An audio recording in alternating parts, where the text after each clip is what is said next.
back in Dallas, and this is Reef Point. Given the life that I lead, I get to come back to Dallas pretty often. You know, of course, you can't go to yoga class. My friend Kathy, who owns the studio, she told me that, hey, I'll give you a key to the place and you can come and, you know, do your Facebook Lives. Been doing Facebook Lives or your Instagram Lives here. Everywhere I go right now, especially within my parents' house, I'm wearing this mask. I don't have any plans to travel back to New York yet, even though it needs to happen, I guess. Silver lining, what I keep preaching, silver lining, silver lining. I try to grasp the fact that there's so little I really can grasp. Truth is much grander than what I see. Wearing my mask in the car because I don't want to get my potential carrier stuff anywhere. I guess it's the thing to do. My neighbors have gathered. Well, my parents' neighbors have gathered for a social distancing party. I'm not having the greatest day in the world. I finally make the decision to go to New York and I can't go there. I'm usually pretty good about just going, hey, you know, it's cool. We're gonna smile, we're gonna play music. That's why I've done the lives. Hi, Dusty does have a guitar, but he won't play it for us. What's going on? Where's the guitar? I don't know, I feel frustrated. Oh, woe is me. I feel stupid. It's really confronting for me, a very social soul and a very nomadic soul who's used to moving around, to really be stuck in one place. I would like to believe that I could be cool as a cucumber, that I can, whatever emotions come through, that I could just be like this, but perhaps I have to realize about myself that that's just not the nature of who I am. I guess one of the downsides of all the things I do, all the responsibilities I have, all the ideas swimming through my brain, is that it is jumbled, and I want to be clearer. I want to be more concise without an edit. Using this time is sort of a reboot. It's a reset. It's a way in which we can reframe our ideas of how culture and society and governments and capitalism and socialism and all of these ideas that we have, how it all works. Through that context of all this sort of external desire, there's the internal that I have to be aware of. April 1st, 2020. Oh, I'm not supposed to touch my face. I'm trying to actually do that thing of reframing. And there is a meme that has been going around that says something to the effect of, let's not go back to normal because normal wasn't working. And where I understand, I don't perceive it quite so dark like this. I always come back to this thing that I read once upon a time in the Communist Manifesto, and I'm not about to do some sort of diatribe on socialism. Basically what it boiled down to, that Marx wrote in there, was that capitalism is not a bad thing inherently. In fact, capitalism is a stepping stone to socialism, is a stepping stone to communism as he painted it, and that in fact capitalism provides the tools for those next steps. Without this step, we couldn't get to this step, and without this step, we couldn't get to this step. Without that old normal, we couldn't get to a new normal. The arc of the moral universe is long, and it bends towards justice. What is fundamental in that is the optimism and hope to get to that next step, whatever that may be. But what I need to do is perhaps get rid of a bit of ego and listen.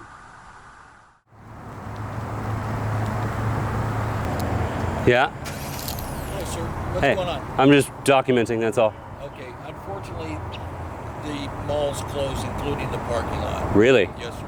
Wow. Just trying to keep everything shut down. Yes, sir. Okay. All right, I'll move. Yep. No worries. Cheers, man. It's Saturday afternoon at 3:30, and these highways are dead. There's still cars on the road, people are still moving. I'm just kind of going for a drive to check it all out and document this whole thing a little bit. I'm not sure if I'm in focus. I'm not sure if we're in focus. I woke up this morning with thoughts of the butterfly effect. That even the tiniest decisions can affect the whole world. A smile you wear makes that person next to you who you pass, even just for a moment, maybe grin too.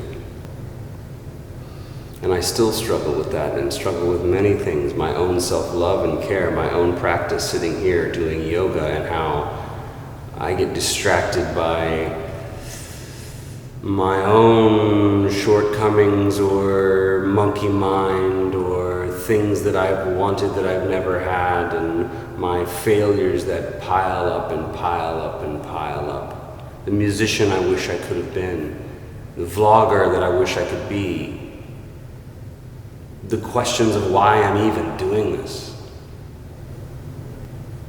But I step back from that, and isn't it something just to reach for what is next, to try to get to that next step? And perhaps it's my ego wanting to be something important. It's been a pretty frustrating few days, partly because of my job. Yes, I have a real job.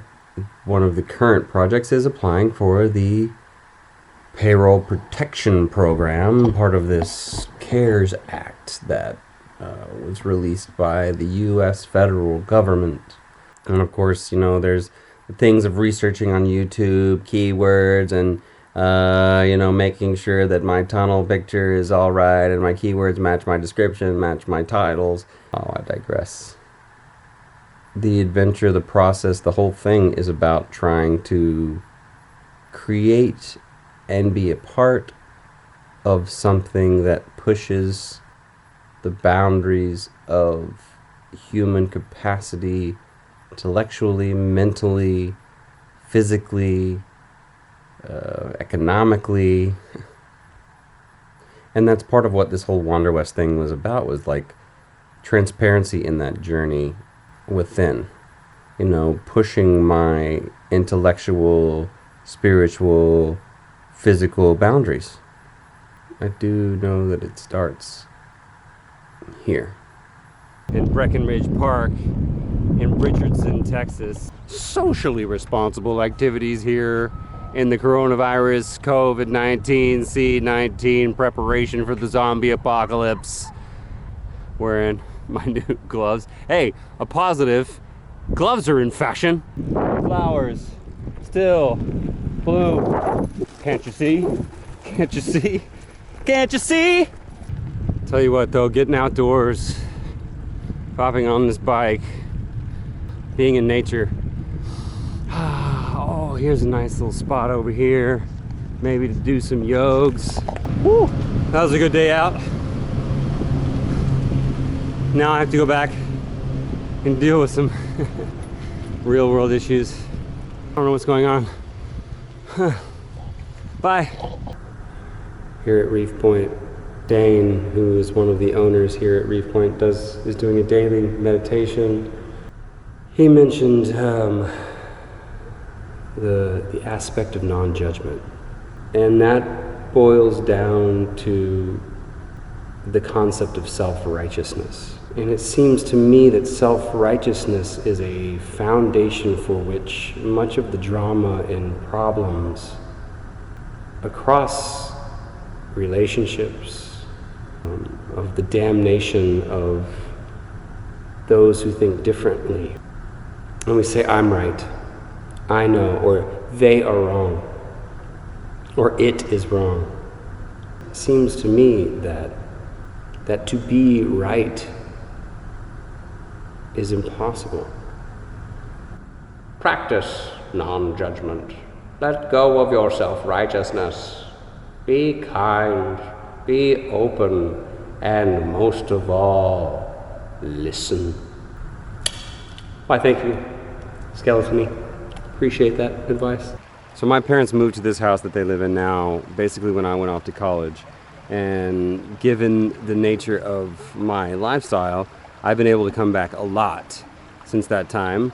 I spent a lot of time here, but I've never actually come down to this little river, this creek that runs only, this took me, 5-minute walk to get over here.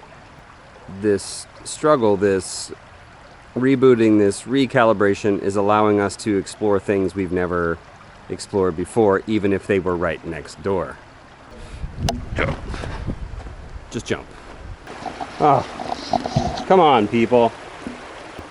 We have got to start having respect and treating our environment better.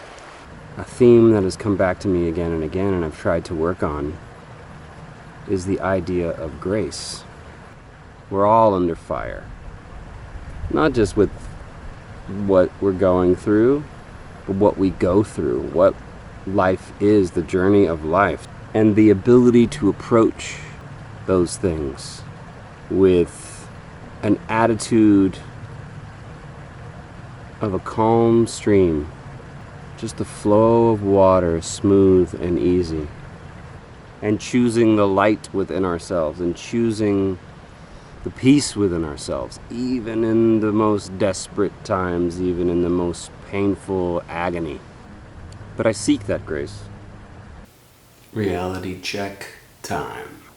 After 7 years of being on the road, being a nomad, I need a place to kind of keep this monkey mind contained a little bit. A bed that is mine, a room that is mine, if it's only a room because it's New York City. And through that stability, hopefully continue to hone the things that this nomad life has taught me. Distill the quality out of that, distill what pushing boundaries and borders and perspectives and all of these things, what this has done for me. And what it will continue to do, because this is not some sort of ending.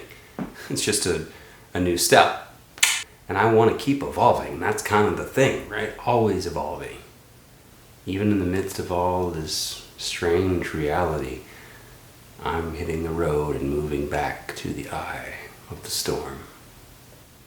Because I am Signor Voragine.